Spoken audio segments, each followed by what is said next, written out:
aming munting halamanan dito sa balkon. Ayan. O, nakikita nyo, may talong.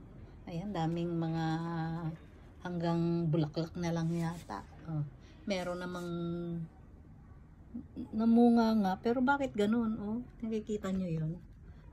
Parang, ayun o, kita nyo yun. Ayun. O. Ayan. Hindi naman maayos. Nawawala din. Natutuyo. Ayan o, kagaya niyan o, natuyo. O, eto naman, mga kamote. O, ayan, umano na. O, ayan ho. Eto yung, ayan. O, eto naman yung kalabasa. Kita nyo, konting mga lupa lang sa paso ha. O, ayan. O, meron ding mga kamatis. Ayan. Antayin natin. Baka sakaling maka-harvest tayo dyan ng madami. O, eto. Kalabasa.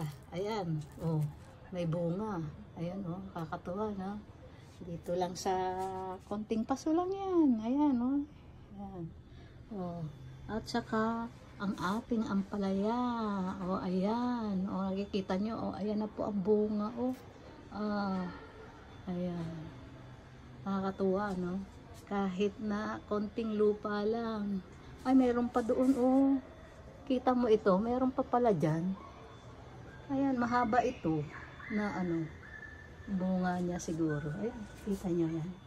Oh, may mga bunga. Andun pa, oh, sa gilid ng... Ayun, yung malaki. Oh, Yun. andun pa, oh. Ayan, oh. Kahit pa paano, yung ating munting lupa, very productive. O, marami ho tayong mga halaman.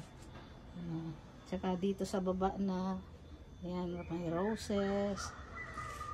Eto, may mga tumubo nga dito eh. Hindi ko alam. Siguro, ito yung mga pinaglalagay namin mga seeds ng papaya.